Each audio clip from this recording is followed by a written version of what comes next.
జూబ్లీహిల్స్లో ఓటు చిత్రాలు. ఓటేయని వారు డబ్బు తిరిగి ఇవ్వాల్సిందే. ఇదేం విడ్డోరా బాబు, ఏం చేస్తుర్రా మీరు? అసలు ఎవడు అడిగిండ్రా మిమ్మల్ని డబ్బులు? మిమ్మల్ని డబ్బులు ఎవడు అడిగిండు? పార్టీల బూత్ కమిటీ సభ్యుల డిమాండ్. బస్తీలు కాలనీల్లో ఓటర్ లిస్ట్ ఆధారంగా ఓటైన వారిని గుర్తిస్తున్న నేతలు. ఎట్లా తెలుస్తుంది ఓటేయలేదని? ఓటేయలేదని ఎట్లా తెలుస్తుంది? ఇప్పుడు ఎవరికి ఓటేసిర్రు అనేది తెలియని పరిస్థితి. అది దాచాల్సిన పరిస్థితి ఎన్నికల కమిషన్ బాధ్యత. అది మరి ఎట్లా తెలుస్తుంది ఓటేసిర్రా లేదా అనేది? ఇప్పుడు కాంగ్రెస్కే ఓటేసిర్రా లేదా బీఆర్ఎస్కి ఓటేసిర్రా అనేది ఎట్లా తెలుస్తుంది? అది ఓ ఇంట్లో 18 ఓట్లు ఉంటే పోలైంది 4 మిగిలిన 14 మంది డబ్బులు ఇచ్చేయాలని హుక్కుమంట. ఎట్లా తెలిసింది 18 మంది ఉన్నారని? 18 మంది ఉన్నారని తెలుసు, ఓటు వేయలేదని ఎట్లా తెలిసింది? ఇప్పుడు 14 మంది ఓటు వేయలేదనేది ఎట్లా తెలిసింది మనకి? అంటే ఇక్కడ రిగ్గింగ్ జరిగిందనేది ఓపెన్గా ఒప్పుకుంటున్నాం మనం. ఓపెన్గా రిగ్గింగ్ జరిగిందనేది అర్థమవుతుంది కదా ఇక్కడ క్లియర్గా. మీకు ఎట్లా తెలిసింది? సమాచారం మీకు ఎట్లా వచ్చింది? మరి ఇక్కడ ఈసీ ఏం చేస్తూ ఉంది? వాస్తవంగా 100% కూడా నాకు తెలిసినంత వరకు, మేము చూసినంత వరకు పోలింగ్ ఎక్కడా కూడా న్యాయబద్ధంగా జరగలేదనేది వాస్తవం. ఇది మేము చెప్పడమే కాదు, ప్రధాన ఛానళ్ళు అన్నీ కూడా ఈ మాటని గట్టిగా చెప్తా ఉన్నాయి. జూబ్లీహిల్స్ ఉప ఎన్నికలో పోలింగ్ అనేది న్యాయబద్ధంగా జరగలేదు అనేది వాస్తవం. ఇది ఇక్కడ కాంగ్రెస్ గెలిచినా ఓడినా ఒకటే పరిస్థితి. ఇప్పుడున్న పరిస్థితుల్లో కాంగ్రెస్ ఓడినా ఒకటే, గెలిచినా ఒకటే. పోనీ అట్లయినా కానీ పర్సంటేజ్ ఏమైనా పెంచారా? కనీసం అంటే అట్లాంటి పరిస్థితులు ఏమైనా వచ్చినాయా? పర్సంటేజ్ పెంచారా? ఎక్కడికక్కడ వాస్తవంగా చెప్పాలంటే ఎక్కడికక్కడ డైవర్ట్ చేసి పోలీసులతో కొంత అలజడి క్రియేట్ చేసి మొత్తం నాయకులు ప్రజల దృష్టి అంతా కూడా ఒకవైపు మళ్లించి ఈజీగా రిగ్గింగ్ చేశారు. ఇది వాస్తవం. ఇది వాస్తవం.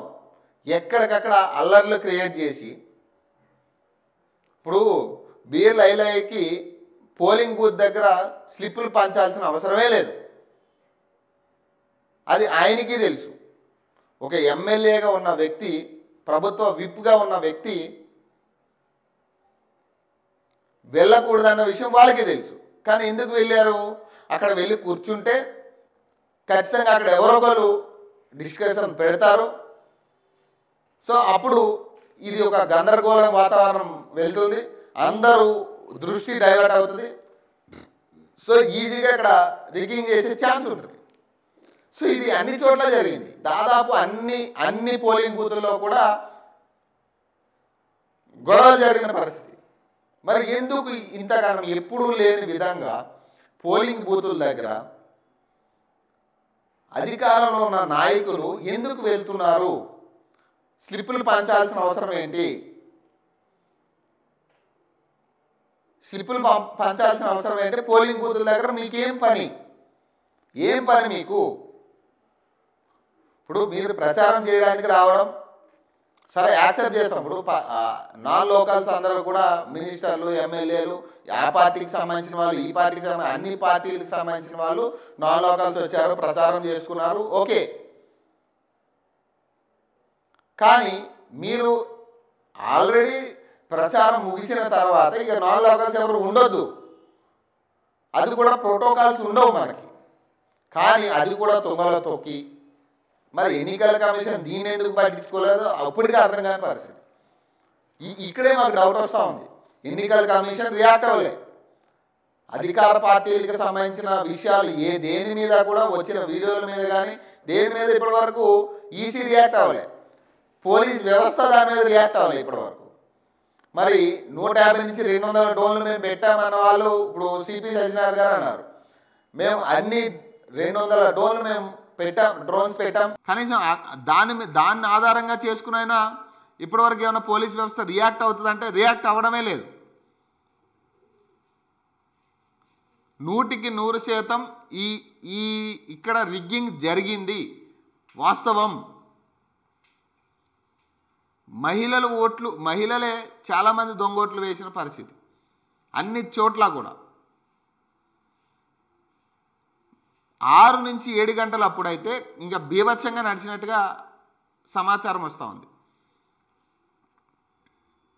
మరి ఈ టైంలో చాలా ఇష్యూస్ రేజ్ అయ్యి ప్రధాన పార్టీలకు సంబంధించిన అభ్యర్థులు పరస్పర వాగ్వాదానికి దిగి, కార్యకర్తలు మీద దాడికి దిగి, ఇద్దరు కూడా ఒక సీన్ క్రియేట్ చేసిన పరిస్థితి.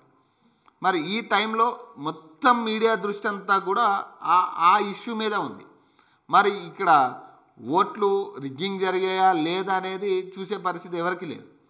మరి ఆ టైంలో ఏమైనా రిగ్గింగ్ ఎక్కువ శాతం జరిగే స్కోప్ కూడా ఉంది. సో ఇప్పుడు వచ్చిన ఎగ్జిట్ పోల్స్ అన్నీ కూడా 6 గంటల వరకు వాళ్ళు చూసింది. మరి 7 గంటల వరకు పోలింగ్ జరిగిందన్న అనుమానాలు వస్తూ ఉన్నాయి. మరి 7 గంటల వరకు పోలింగ్ జరిగితే మరి ఎగ్జిట్ పోల్స్ అంత తొందరగా మీకు ఎట్లా వచ్చినాయి? అది కూడా కాంగ్రెస్కి సపోర్ట్గా. దీనికి ఖచ్చితంగా జవాబు చెప్పాల్సి ఉంది. సో ఇక్కడ ఓటైన వారి నుంచి డబ్బు వసూలు చేసి కాలనీల్లో పనులకు వాడాలనే యోచన అంట. అపార్ట్మెంట్లో సగం మంది ఓటేయని వైనమంట. ఎందుకు వేస్తారే? ఎందుకు ఓటేస్తారు? అధికార ప్రతినిధులు, రాజ్యాంగబద్ధ పదవిలో ఉన్న వ్యక్తులే రోడ్లెక్కి కొట్టుకుని రౌడీల్లా బిహేవ్ చేసిన పరిస్థితి. మరి ఈ టైంలో ఎవడొచ్చి ఓటేయాలన్న ఆలోచన వస్తుంది? ఓటేయాలన్న ఆలోచన ఉన్న వాళ్ళకి కూడా వీళ్ళక ఓటేసేదనే కాడికి ప్రజలు వచ్చారు. ఈరోజు ప్రజలు నిజంగా ఓటేయాలన్న ఆలోచన ఉన్న వ్యక్తులు కూడా రాజ్యాంగబద్ధ పదవుల్లో ఉన్న వ్యక్తులు రోడ్లెక్కి కొట్లాడుకుంటుంటే, వీధి రౌడీల్లా కొట్లాడుతుంటే, ప్రతిపక్షం అవ్వచ్చు, అధికార పార్టీ అవ్వచ్చు, మీరు రోడ్లెక్కి ఇష్టాచారం మీరు మాట్లాడుకుంటుంటూ బూతులు తిట్టుకుంటూ, అధికార పార్టీలేమో మహిళలను తిడుతూ ఉంటారు. మరి ఇంత ఘోరమైన పరిస్థితులు ఏర్పరిచి మీరు ఓటేయడానికి రండి అంటే ఎవరు మాత్రం ఓటేస్తారు? ఎవరికి ఓటేయాలన్న ఆలోచన అందరికీ ఉంది. ఈ అల్లర్లు క్రియేట్ చేసి కనీసం ప్రజలను ఓటేయడానికి కూడా రానివ్వకుండా చేసుకున్నారు మీరే.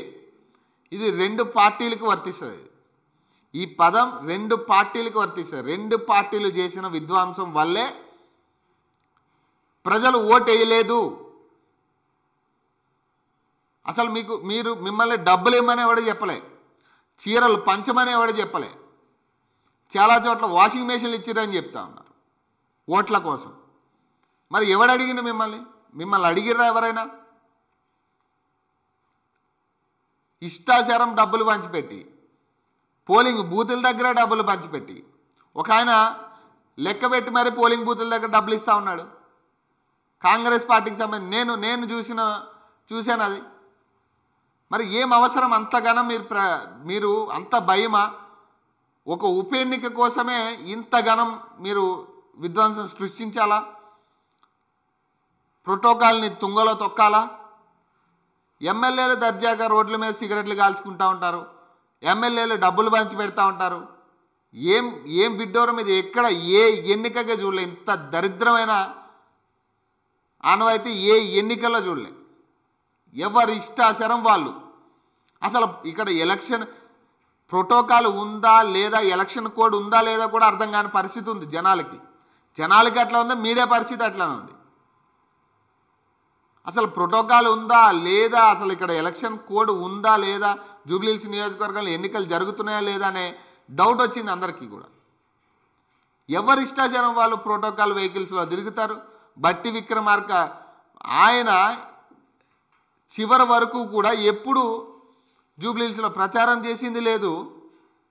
మరి అలాంటి వ్యక్తి కూడా ప్రోటోకాల్కి విరుద్ధంగా కాన్వాయ్లు వేసుకుని అవసరమా?